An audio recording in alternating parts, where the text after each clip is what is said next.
অসম আৰক্ষীৰ সঞ্চালক প্ৰধান জি.পি. সিং ডাঙৰীয়া, আপুনি এজন জনতাৰ চাকৰ।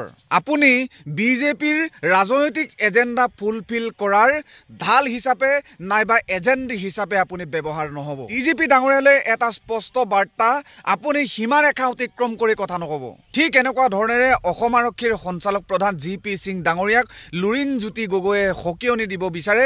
আহক বন্ধুসকল, বেছি দেৰি নকৰোঁ, লুৰিণজ্যোতি গগৈৰ সেই বিস্ফোৰক মন্তব্যটো শুনি লওঁ। বা মুখ্যমন্ত্ৰীয়ে জনসাধাৰণৰ জনগণৰ কা বিৰোধী শক্তিশালী যিটো ভূমিকা, গণক্ষোভ আৰু অসমৰ জনগণক কৰা প্ৰচণ্ড দিল্লীৰ অন্যায়ৰ বিৰুদ্ধে ৰাইজ সুসংগবদ্ধ হ'ব বুলি গম পাই উমান পাই ডিজিপিক অসমৰ মুখ্যমন্ত্ৰীয়ে ব্যৱহাৰ কৰিছে, ঢাল হিচাপে ব্যৱহাৰ কৰিছে।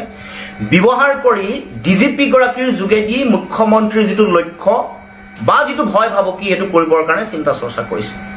গতিকে এই যিটো টুইট, এই টুইটৰ লগত মুখ্যমন্ত্ৰীৰ যিটো অসমৰ সংগ্ৰামী মানুহক ভয় ভাবুকি খোৱাৰ যিটো কথা, এইটো জড়িত হৈ আছে। টুইটটোত কৈছে যে যদিহে অসম বন্ধ দিয়ে তেতিয়াহ'লে অসমৰ GSDPৰ 1,643 কোটি টকা বোলে ক্ষতিপূৰণ ভৰিব লাগিব। ডিজিপি গৰাকীক ক'ব খুজিছো যে আপুনি পাব্লিক ছাৰ্ভেণ্টহে, আপুনি বিজেপিৰ ৰাজনৈতিক এজেণ্ডা ফুলফিল কৰা এজেণ্ট বা ঢাল হিচাপে ব্যৱহাৰ নহ'ব। এইটো স্পষ্টকৈ সকীয়াই দিব খুজিছো, আপুনি যাতে সীমাৰেখা অতিক্ৰম নকৰে। ডিজিপি গৰাকীৰ প্ৰতি আমাৰ স্পষ্ট বাৰ্তা, নিজৰ সীমাৰেখা ৰক্ষা কৰি কথা বতৰা ক'ব, বক্তব্য ৰাজহুৱা বক্তব্য ৰাখিব। তাৰ উপৰি এই কথা ক'ব খুজিছো যে দেশত আইন আছে, আইনৰ শাসন চলে, ৰুল অফ ল'। গতিকে আইন ভংগ হ'লে শাস্তি কেনেকৈ হ'ব লাগে, কি হ'ব কি নহ'ব, সেই সম্পৰ্কত আইনীভাৱে গোটেই কথাটো কোৱা হয়।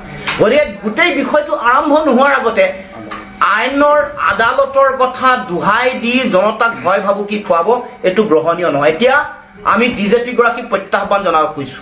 কিছুদিনৰ আগতে হাফ হলিডে দিয়া হৈছিল, তাৰ কাৰণে ক্ষতি হোৱা 8,821.5 কোটি টকা সংগ্ৰহ কৰক বিজেপিৰ পৰা।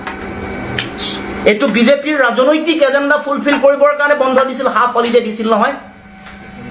821.5 কোটি টকা সংগ্ৰহ কৰি ডিজিপি গৰাকীয়ে সাহস দেখুৱাওক।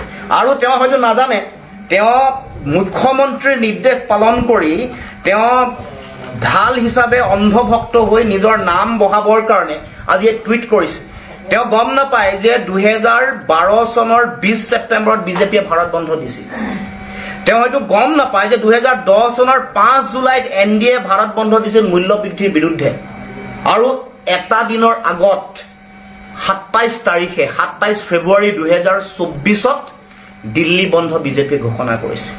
গতিকে এইবোৰ সম্পৰ্কত ডিজিপিৰ স্থিতি কি হ'ব?